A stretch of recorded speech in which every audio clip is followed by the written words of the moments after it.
얼마 전 폴란드에 한국 무기들이 배송으로 도착했다는 소식이 있었습니다. 빨리빨리의 민족이 보여준 말도 안 되는 배송의 폴란드 장성들도 한박 웃음을 감추지 못했는데요. 그런데 물건을 내린 화물선이 다시 한국으로 돌아오는 게 아니라 다른 곳으로 방향을 틀었다고 합니다. 그리고 에스토니아에 도착한 화물선에서 한글이 적힌 포장지로 감싸진 거대한 화물들이 내려졌다고 합니다. 화물의 정체와 화물에 적힌 한글이 무엇인지 에스토니아인들의 관심이 집중된 가운데 에스토니아 국방부에서 공식 성명을 발표해 한국에 큰 감사를 전해왔습니다. 그런데 소식을 들은 러시아 대통령 푸틴이 이례적으로 한국에 직접적으로 경고를 전했다고 하는데요. 에스토니아에 도착한 화물의 정체가 무엇인지 자세한 소식 알아보도록 하겠습니다. 지난 10일 에스토니아에 K9 자주포 육문이 인도되었다는 소식이 들려왔습니다. 지난 6일 폴란드에 K9 자주포 23문과 K2 전차 10대를 운송한 선박 BBC-8호가 나흘 후인 10일에 에스토니아에도 K9 자주포를 배송한 것이었죠.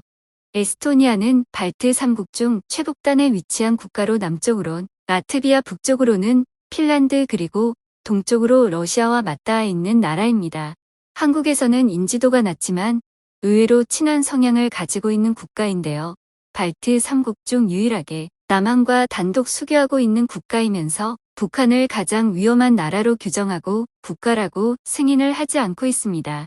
이 때문에 한국을 사우스 코리아나 리퍼블릭 오브 코리아가 아닌 코리아라고 표기하는 몇 안 되는 국가 중 하나이죠. 또한 러시아의 지배를 받았던 적이 있어 반소련, 반러시아 감정이 심한 나라로 유럽에서 러시아 방첩 활동에 대해 가장 적극적으로 대응하고 있는데요. 그런 만큼 러시아의 우크라이나 침공에 민감하게 반응하며 러시아의 침공에 대비한 군사력 확장에 힘쓰고 있기도 합니다. 이러한 군사력 강화의 일환으로 에스토니아군은 지난 2020년 한국에서 K 자주포 12문을 도입했었는데요. 당시 한국산 무기의 뛰어난 성능과 주문하자마자 도착하는 빠른 납품 속도에 감탄한 나머지 옵션이었던 6대를 추가로 발주했는데 그 물량이 지금 도착한 것입니다. 에스토니아가 보유한 K9 자주포는 이제 총 18문이 되었습니다. 대량 주문한 폴란드가 벌써 무기를 전달받는다는 소식에 우리건 1년 뒤에나 오겠구나 체념하던 에스토니아 국방부는 난데없는 크리스마스 선물에 웃음을 감추지 못했습니다. 에스토니아 국방부 국방투자센터장은 K9이 하역되는 영상을 올리며 올해는 산타가 일찍 왔다 며 즐거운 비명을 질렀는데요. 한국에서 K9이 도착합니다. 멋지게 선물 포장되었네요. 현재 18대를 보유하고 있으며 향후 18대를 추가로 인도받을 예정입니다. 라고 K9을 구매한 수량만큼 추가 주문했다는 사실을 밝혔습니다. 에스토니아 네티즌들은 분명 저 배는 폴란드에 갔던 건데 왜 여기 있냐고 놀라움을 감추지 못했습니다. 그런데 하역되는 K9 자주포의 흰색으로 쓰여있는 글자들이 에스토니아 네티즌들의 호기심을 자극했는데요. 자세히 보면 하역되는 K9 자주포를 감싼 방수포에 한글로 에스토니아라고 쓰여있는 걸 볼 수 있습니다. 행여나 폴란드에 전부 내려버릴까봐 구분하기 위해 적어둔 것으로 보이는데요.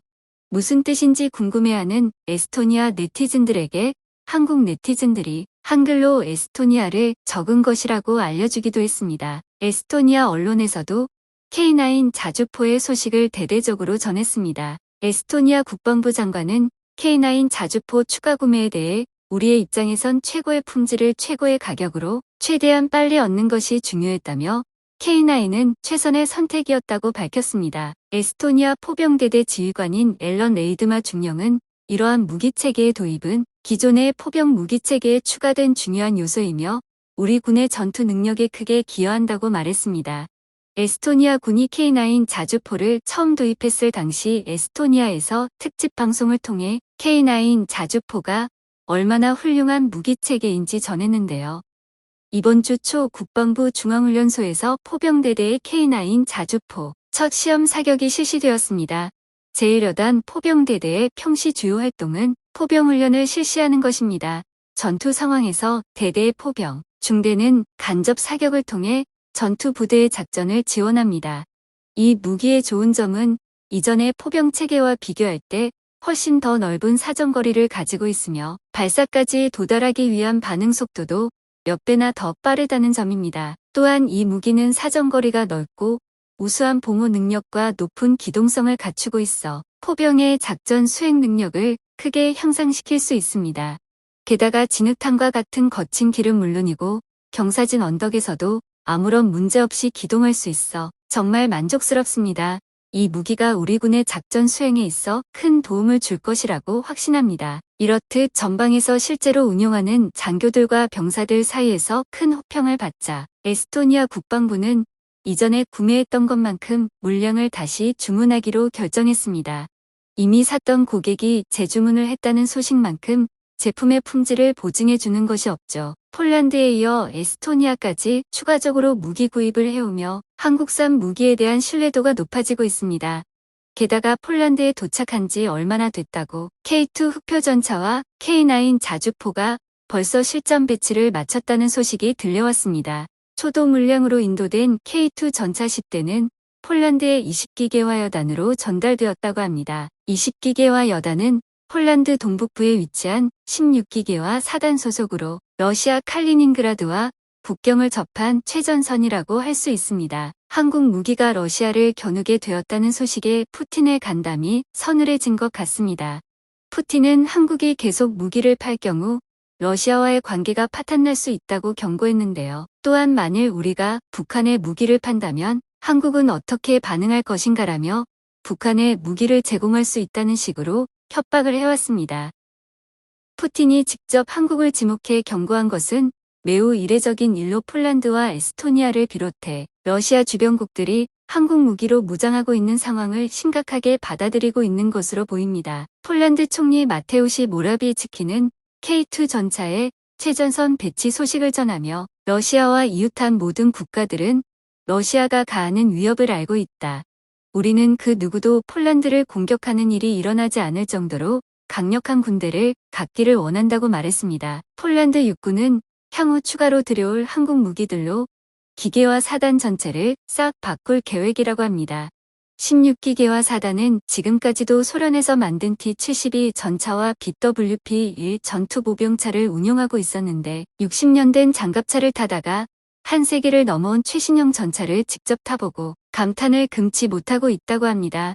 저는 정말 많은 전차를 봐왔지만 그동안 봤던 전차 중에 K2보다 더 나은 것은 본 적이 없습니다.